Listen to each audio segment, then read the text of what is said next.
हमारे संतान और पति भूखे होंगे। तुम्हारी बातों में आकर यहाँ तो आ गई मैं, परंतु अब बड़ा भय लग रहा है। यदि पुरुषों को क्रोध आया तो उसका दंड हमें भोगना होगा। यदि मेरे पति ने आपकी भांति मेरा भी त्याग कर दिया तो मैं कहाँ जाऊंगी? तुम्हारा भय सत्य है, परंतु सोचो, यदि हम अपने अधिकार, अपने सम्मान के लिए हम नहीं लड़ेंगे तो कौन लड़ेगा? लड़ना किसको है और किससे? तुम मेरे पति को नहीं जानती। उनका क्रोध सदैव उनकी नाक पर होता है। तुम्हारी बातों में आकर लव कुश की सोच से प्रभावित होकर मैं तो यहाँ आ गई, लेकिन उस जैसे पुरुष की सोच को बदलना असंभव है। ऐसा मत सोचिए माता, अब आप श्री राम की शरण में हैं। ये अयोध्या है माता, यहाँ कुछ अनुचित नहीं हो सकता। हनुमान जी की गदा का एक वार सबकी बुद्धि मार्ग पर ले आएगा। नहीं पुष्कर, शक्ति का प्रयोग वर्जित है। हमने श्री राम को वचन दिया है कि हम पुरुषों की सोच बदलेंगे, उनके मन को बदलेंगे, किंतु शक्ति का प्रयोग करके नहीं, संवेदना से करेंगे। उचित कह रही हो बहन, हमें यहाँ से चलना चाहिए। नहीं नहीं बहन, रुक जाओ, समझने की कोशिश करो। खुश, यदि इनमें से एक स्त्री भी बाहर गई तो सारा प्रयास असफल हो जाएगा, सब कुछ विफल हो जाएगा। एक के बाद एक सभी स्त्रियां बाहर चली जाएंगी। रुक जाओ बहनों, ये समय लड़ने का है, भावनाओं में बहने का नहीं है। नहीं नहीं, हमें तुम्हारी योजनाओं का अंग नहीं बनना। चलो। नहीं, रुक जाओ, समझने का प्रयास करो।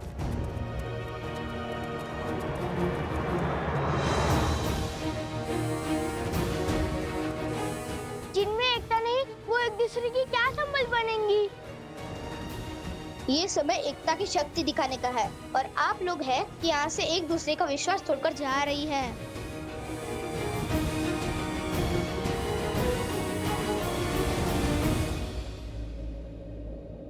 जाने दो इन्हें। ये जीवन भी इनका है और ये द्वंद्व भी। जीने का निर्णय भी इनका है और लड़ने का निर्णय भी। हमें जितना समय श्री राम ने दिया है वो पुरुषों की सोच बदलने में दिया है, और हम उसे पुरुषों की सोच बदलने में लगाएंगे, ना कि इन पर अपनी सोच को थोपने में। यदि हमें इन्हें स्वतंत्र नहीं छोड़ेंगे तो उनमें और हम में अंतर क्या रह जाएगा?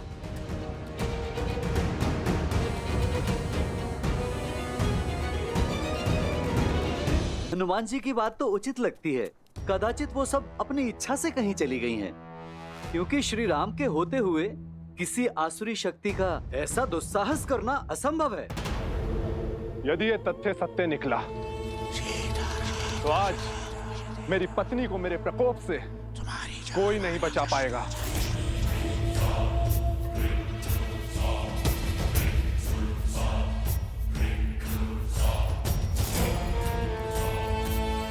उन स्त्रियों को उनका उचित स्थान दिखाना आवश्यक है। उचित कहा आपने।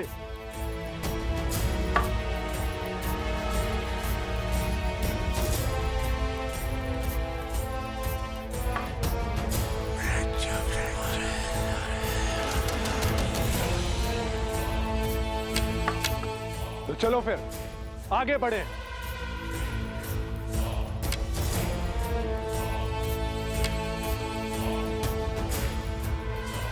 अब दूसरी टुकड़ी को भड़काने की बारी है।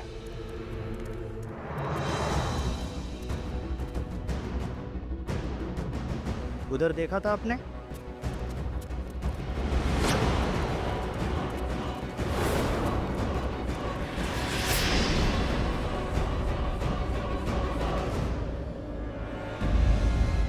सुशीला, कमला, गीता,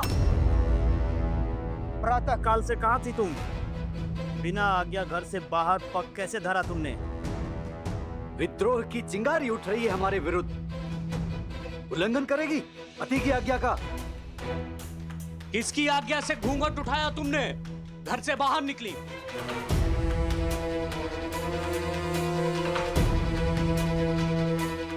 इनको इनके विरोध का दंड देते हैं, पति के आज्ञा का उल्लंघन करने का फल देते हैं। बहुत बड़ी भूल हो गई। हे ईश्वर, रक्षा करना। आज तो ईश्वर भी नहीं बचा पाएगा तुम्हें।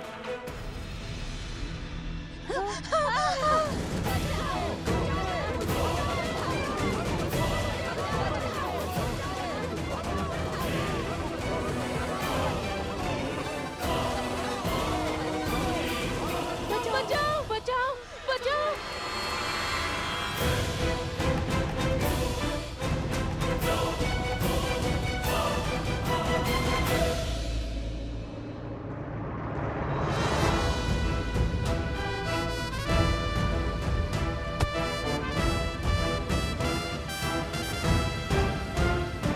शांत हो जाओ, शांत हो जाओ, शांत हो जाओ।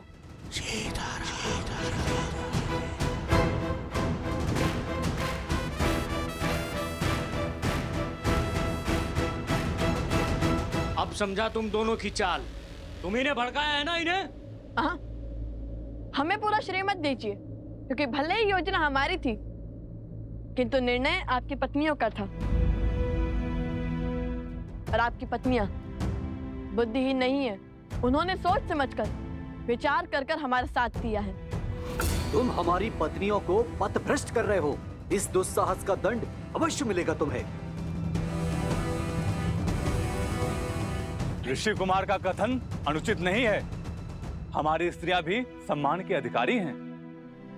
हमें तुम्हारा ज्ञान नहीं चाहिए। तुम सब अपनी पत्नियों को अधिक ही स्वतंत्रता दे रखे हो।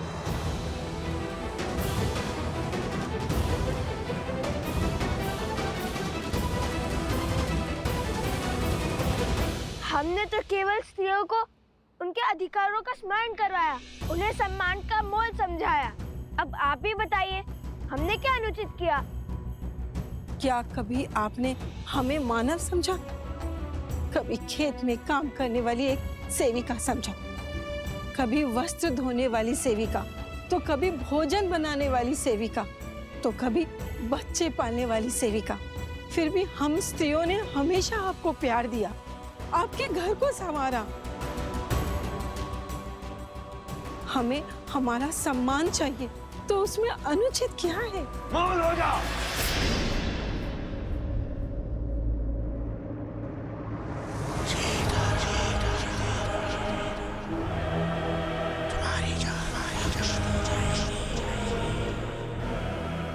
अब आएगा आनंद।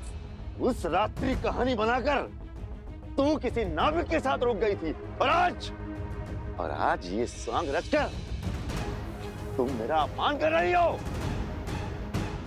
जो स्वयं अपने सम्मान के लिए तरस रही है, वो दूसरे का क्या अपमान करेगी?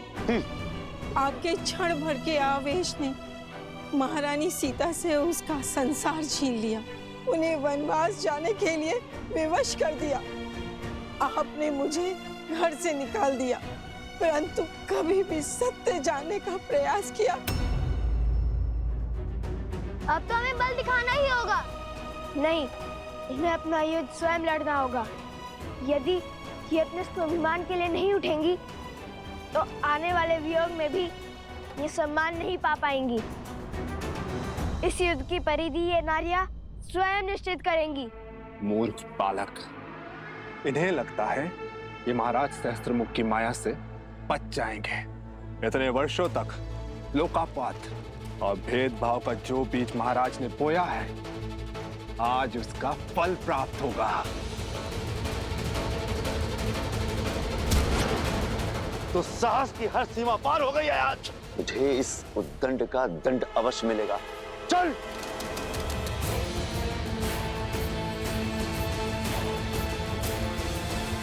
भैया, इतना घोर अन्याय देखकर भी हम चुप क्यों हैं? आज हम रक्षक नहीं, केवल मार्गदर्शक हैं।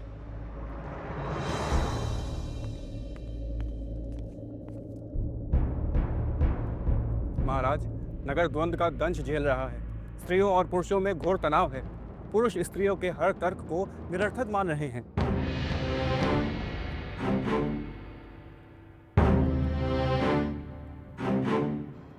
महाराज, क्या मुझे कुछ कहने की अनुमति है? अवश्य।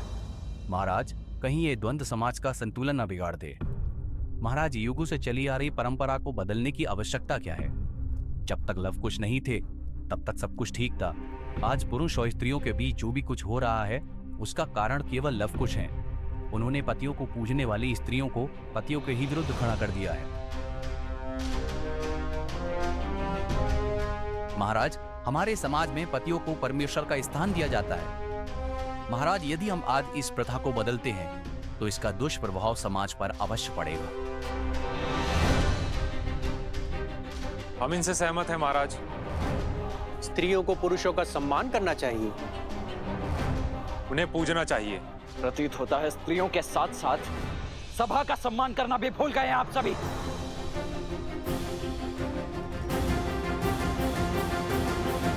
लक्ष्मण, शांत।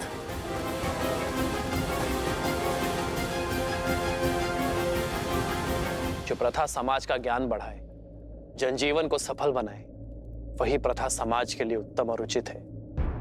और जो प्रथा समाज के आधे अंक, परिवार की धुरी, नारी का अहित करे, उसे दुख पहुंचाए, उसे सुधारने में ही समझदारी है। क्या रामराज्य की परिभाषा एक ऐसा समाज है जहां स्त्रियों को सेविका समझा जाता है, या फिर राम राज्य एक ऐसा समाज है जहां स्त्री और पुरुष एक साथ मिलकर सुख और सफलता का परचम ले रहे हैं?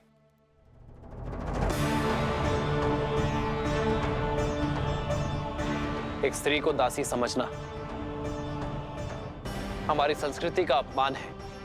क्या हम भूल गए हैं कि जब हम जन्म लेते हैं तो सर्वप्रथम एक स्त्री ही हमें स्नेह देती है। यदि स्त्री अपनी संतान को मातृत्व की छाप ना दे, उसे अपने दुग्ध से पोषित ना करे, तो संसार का कोई भी पुरुष जीवित नहीं रह पाएगा। मैंने लवकुश का साथ इसलिए दिया है क्योंकि उनकी सोच में समझ और सुधार है।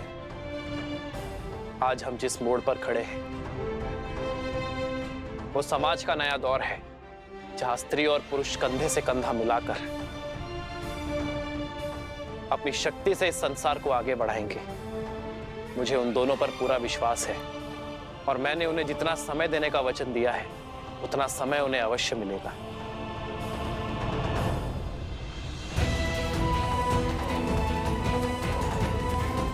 कब तक ही चुप रहेंगी? कब तक यूं ही चुपचाप अन्याय सहती रहेंगी? कुछ बोलती क्यों नहीं अब?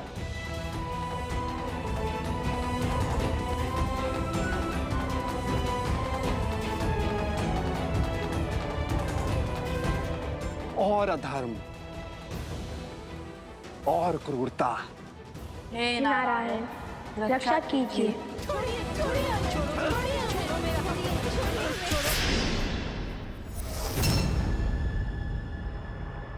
जय श्री राम। संजय, मैं तुझे पाठ पढ़ाता हूँ। रुक जाओ!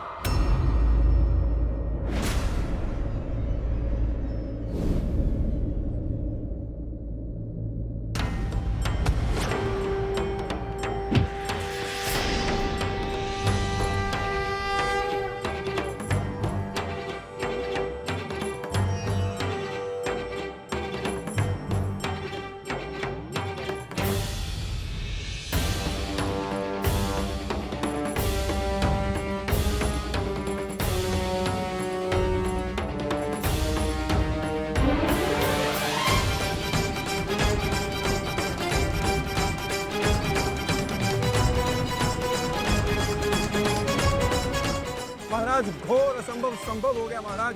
स्त्रियों ने पुरुषों के विरुद्ध ध्वनि उठा दी है महाराज।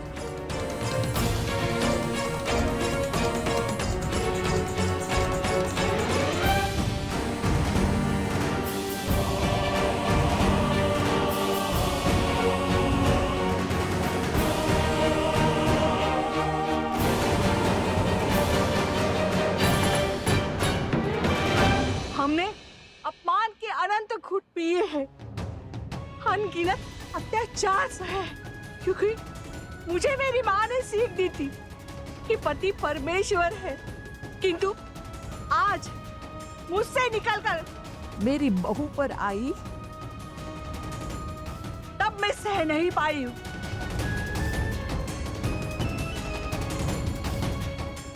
सोच का ये बीच इनके मन में अंकुरित होना आवश्यक था।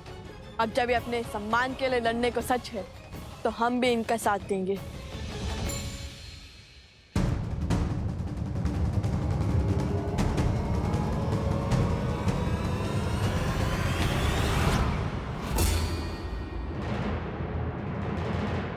सावधान! अब तक हम चुप थे क्योंकि ये स्त्रियां चुप थी, किंतु अब जब ये अपने मान सम्मान को लड़ने के लिए सच हैं, तो हम भी सच हैं। अब कोई भी इन पर हाथ उठाने का दुस्साहस नहीं करेगा। हम भगवान वाल्मीकि के शिष्य प्रभु श्री राम और देवी सीता के भक्त, हमारे होते हुए कोई भी इन स्त्रियों पर अत्याचार नहीं करेगा।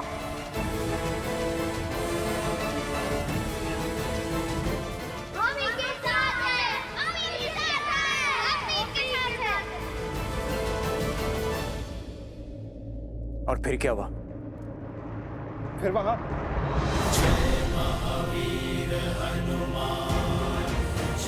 जय पवन पुत्र हनुमान, बजरंग बली हनुमान, जय जय महाबली हनुमान। देखिए हनुमान जी, ये लाभ और कुश अयोध्या की स्त्रियों को भड़का रहे हैं। अच्छा, तो घर परिवार संभालने वाली नारी अबोध है, मतिहीन है कि जो कोई भी इन्हें भड़का दे। मैं सब सुन रहा था। क्या आप लोगों के पास इस समस्या का समाधान है?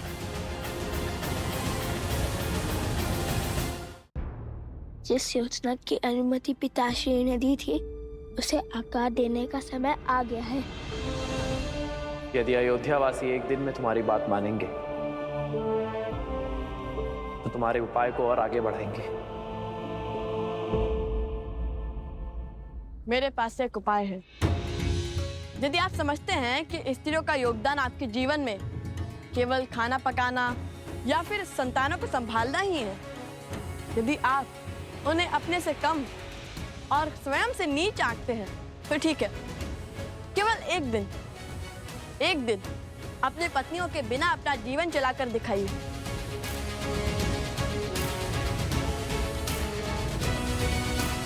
ये सूर्य का पहला पहर है। सूर्यास्त में केवल 4 पहर शेष है। तब तक पता चल ही जाएगा कि स्त्रियां आपके सम्मान के अधिकारी है या नहीं।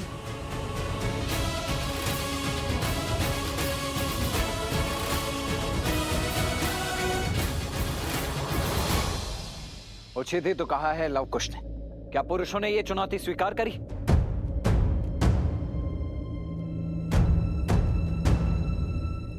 ये चुनौती स्वीकार है आप सबको? हाँ हाँ स्वीकार है, हाँ स्वीकार है, हाँ स्वीकार है, हाँ स्वीकार है, हाँ स्वीकार है, हाँ स्वीकार है। महाराज, इतनी विकट स्थिति में भी आप मुस्कुरा रहे हैं। कदाचित आप इस शर्त का तर्क नहीं समझ रहे हैं। पुरुष स्वभाव से बहुत हठी होते हैं। जब बात उनके अहम पर आ जाए तो शाम दाम दंड भेद कुछ भी अपना कर अपना पलड़ा भारी करने की ही सोचते हैं। मान लीजिए कल उन्होंने अपनी पत्नियों का परित्याग कर दिया तो इतनी सारी स्त्रियों की पीड़ा और परित्याग का कलंक अयोध्या के माथे ही लग जाएगा।